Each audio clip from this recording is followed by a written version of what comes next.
We've been a leader in banking for more than 100 years. You'll find us here, at home, on your phone, and everywhere you go. Renaissance Bank. Understanding you. Member FDIC. Equal housing lender.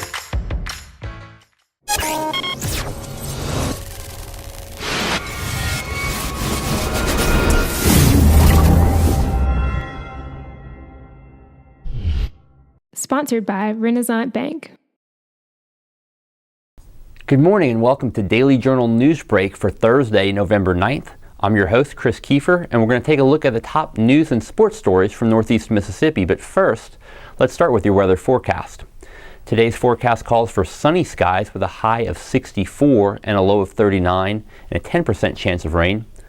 Looking ahead at your weekend outlook, Friday calls for sunny skies with a high of 60 and a low of 36, a 10% chance of rain.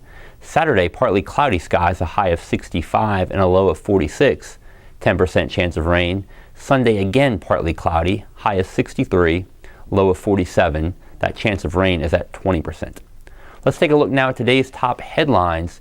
Cheek Taylor hopes to get sworn in by the end of the month after winning Tuesday's special election for the House District 38 post. Taylor captured 60% of the vote in an election that also included Lisa Wynn and Narissa Bradford. He will replace Tyrone Ellis of Starkville, who opted to retire this summer. Taylor is the executive director of the nonprofit Brick Fire Project in Oktibbeha County. District 38 includes much of eastern Oktibbeha County, as well as small portions of Clay and Lowndes counties. Taylor's Brick Fire Project has been in existence for 18 years. It provides early childhood education and after-school programs and also helps with affordable housing. Taylor said he plans to focus on education, transportation needs, and an examination of the tax code. Meanwhile, two candidates advanced to a runoff in Tuesday's Senate District 10 election. Potts Camp cattleman and businessman Neil Whaley will face Holly Springs attorney and former alderwoman Sharon Gibson on November 28th. Senate District 10 covers most of Marshall County and all of Tate County. A former suspect in the highly publicized murder of Colorado beauty queen JonBenet Ramsey is looking to make a new home in Aberdeen. John Mark Karr has been in and out of international headlines since his 2006 arrest in Bangkok, Thailand, in connection to the 1996 murder of JonBenet. After being cleared by federal authorities, Karr traveled to numerous countries and eventually underwent sex reassignment surgery. Karr now goes by the name Alex Reich. In February, Reich traveled to her hometown in Marion County, Alabama. She eventually made a trip to Aberdeen and became fond of a home there. The 52-year-old acquired the home in August with plans to refurbish it and start a new life. In the face of a growing local rumor mill about her past, Reich recently opened up to the Monroe Journal about her story. Read more in this week's Monroe Journal or in today's Daily Journal. Community college officials and state lawmakers gathered at Itawamba Community College's Belden Center on Tuesday to talk legislative priorities for the upcoming session. Officials from ICC and Northeast Mississippi Community College outlined their priorities and needs. They also highlighted the strengths of the community college system. Meanwhile, Hines Community College President Clyde Muse presented the legislative requests for the Mississippi Association of Community and Junior Colleges. That includes increased funds to offset cuts made in the previous fiscal year and to allow for salary increases. The state association is also requesting $15.93 million in workforce and economic development funding. And Muse outlined plans for capital improvements to be made through a requested 2-year bond bill of $150 million. ICC President Jay Allen said the luncheon is a good opportunity to share things that have been happening at the college and to share some of the college's needs moving forward.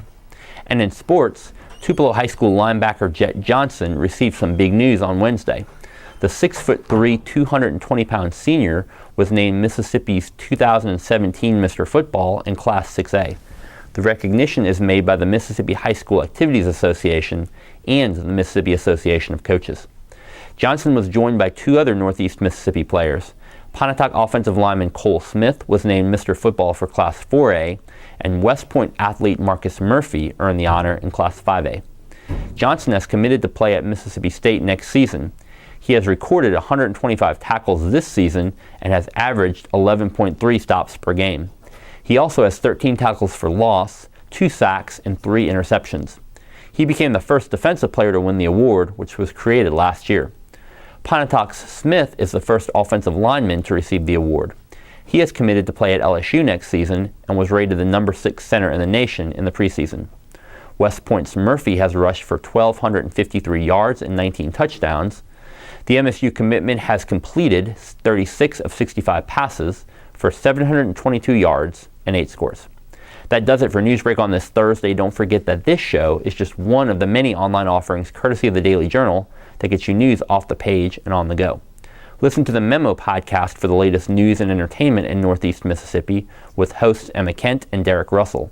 On Wednesday's episode, we talked about what lessons Tupelo has learned a year and a half after the Ronnie Shumpert shooting. We also discussed Tupelo grocery wars, the impact of the Tupelo High School senior project on the community, and an Amory man who makes specialty pens. Listen at Apple Podcasts, Google Play, or at memo.djournal.com. And Mississippi State and Ole Miss fans, check out the Double Coverage podcast. Beat reporters Logan Lowry and Parrish Alford bring you the latest on the Bulldogs and Rebels each week.